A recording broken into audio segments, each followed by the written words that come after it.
कोई काट दे, माई का लाला से कोई पैदा नहीं। हेलो, किसी के पेट से बाप, किसी के पेट से बाप पैदा हुआ और किसी के पेट से सांप पैदा हुआ, और भीमा माई वो माई थी जिसके पेट से बापों का बाप पैदा हुआ। लेकिन कहना है, बोलिए क्या बात है? समझ कहना है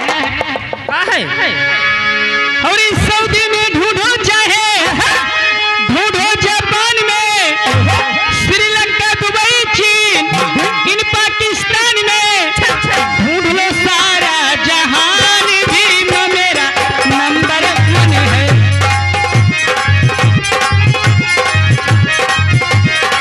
सऊदी में ढूंढो, चाहे ढूंढो जापान में, श्रीलंका, दुबई, चीन, इन पाकिस्तान में, ढूंढ लो सारा जहान, भीम मेरा नंबर 1 है। जिसने बनाया संविधान, भीम मेरा जय। हेलो हेलो हेलो, भीम के उठिया आदर्श के उठिया भैया की तरफ से 50 रुपए का पुरस्कार। अरे मोर माई। हेलो, ठीक है, लीजिए चलते भोजपुरी में। और हेलो, एक बात सुनिए, कॉमेडियन चाहिए वहां पर, लेकिन कहना है एक भोजपुरी छोटी सी, लेकिन कहना है दीदी, कौने बजरा से कजरा चोरैलो, कौने फुलवा से खुशबू मंगैलू, ये धानी कि ए हो धानी जिया छछनाले लच्छा गल नखनिया पागल कैले बा, कि ए हो धानी जिया छछनाले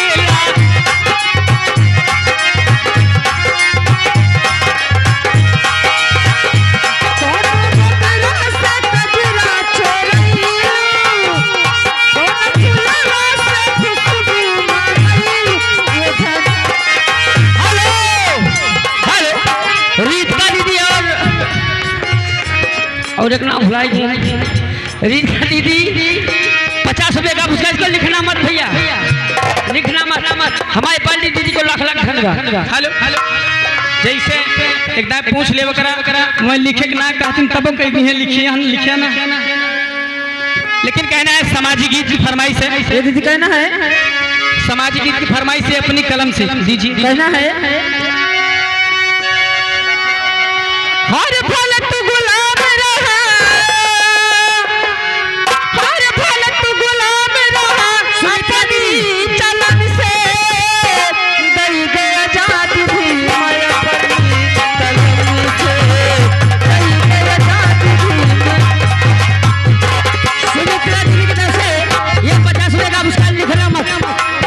हेलो, सुमित्रा दीदी ये 50 रुपए का पुरस्कार। लिखना मत, लेकिन करिए सरिया के लाई।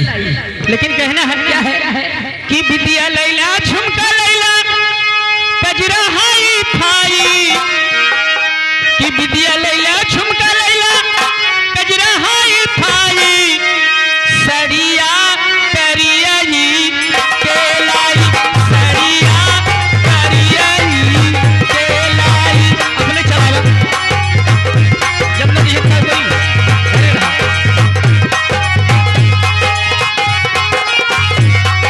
झुमका लैला, विद्या लैला, कजरा हाई फाई, आए हाय हाय, सड़िया करियई के लाई, सड़िया करियई। ए मास्टर, सड़िया से कमरिया के भाग जग जाई, सड़िया से कमरिया के भाग जग जाई, हाय हाय हाय, सड़िया करियई केला, सड़िया करियई केला। लल्लन यादव जी की तरफ से 10 रुपए का पुरस्कार। ये लिखा नहीं जाएगा, लेकिन ये कहना है हमसे कहा है क्या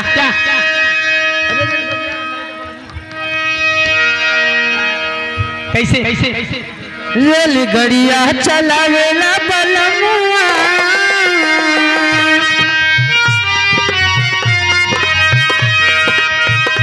रेलगड़िया चलावेला बलमुआ, देखेला नहीं लाल झंडी, रेलगड़िया चलावेला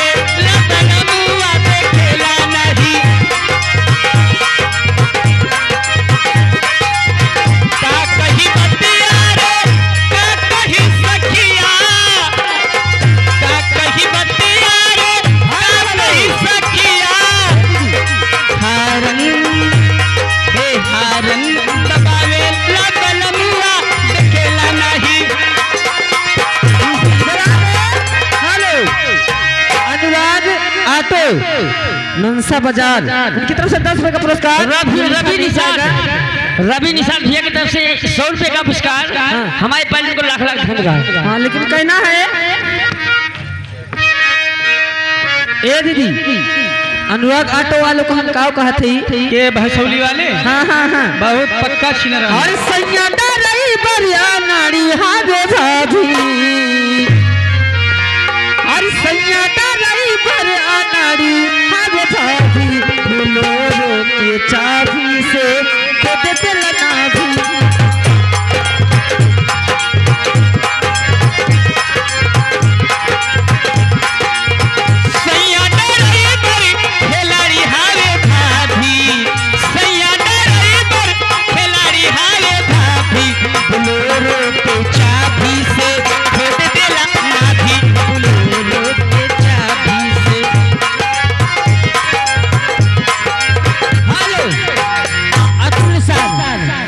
का पुरस्कार है। हमारी संगीत एकदम पर्दन है। ठीक है लीजिए, चलते चलते कहना है। क्या है? ज्यादा समय नहीं, लेकिन बहुत हो गया। संगीत पर्दे पर है, लेकिन खास करके आप लिए कहना है। मौसी कदर न जाने रे पियक्कर मौसी आके इधर आ गए बर्मा कैटर्स की छुट्टी चौराहा। ठीक है लीजिए, कहना है का पुरस्कार। लेकिन ये दीदी कहना है हाली कहीं का पियवा के। अच्छा हाली कहीं का पियवा के दिन चालू इंजन चापता। अरे नया नया ड्राइवर हवे हरनवे भई थे ताता।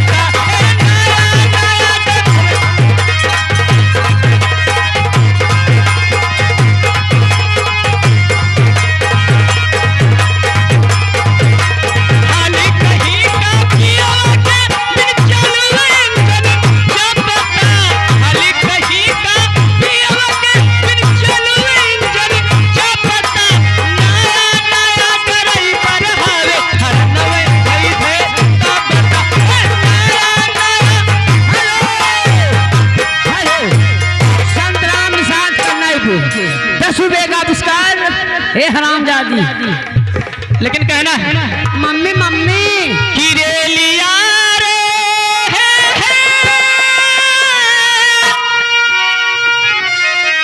कि रेलिया रे हो ले चल सवारी जाके गाँव रे। रेलिया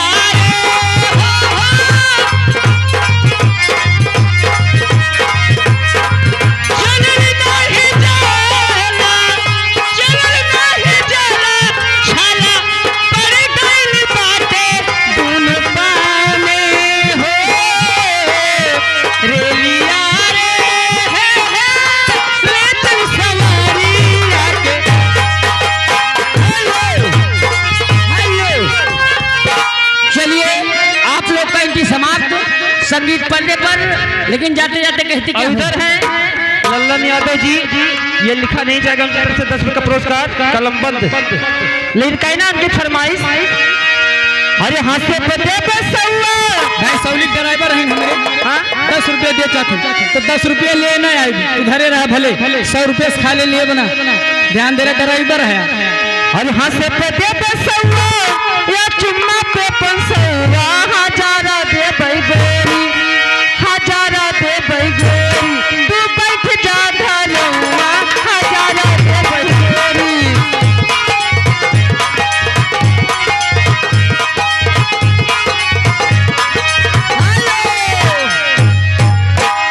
राजेश कुमार क्योटहिया भैया की तरफ से 50 रुपए का पुरस्कार। हमारी पार्टी भैया को लाख लाख धन्यवाद। इधर आ गए मेहीलाल निषाद जी, इनकी तरफ से ये 40 रुपए का पुरस्कार है। मेहीलाल हाँ कि निर्मोहीलाल? निर्मोहिना भगवती काटू मेहीलाल। हाँ ये लेकिन सुना क्या सुनाओ? चलते चलते कहना मन की ताई क्या है? लेकिन एक फरमाइश बाकी रह गई। अरे हुस्न हाजिर है, ए पर धीरे हो जाए हुस्न हाजिर है वो है ना पाए। ए मास्टर जी कहना है 2 लाइन। हर तकिया टूट गइल कमर करा धनियाना, तकिया टूट गइल कमर करा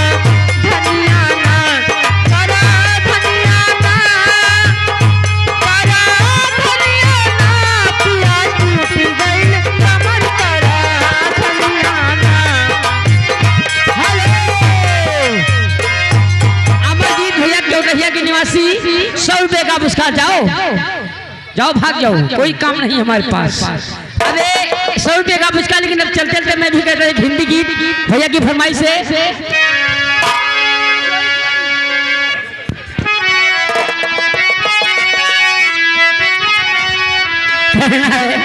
हमारे मास्टर तो बड़ा शौकीन है। अरे चोरी चोरी, अरे चुपे चुपे मिलने नाना, दुनिया से डर के ना दिल पे लगा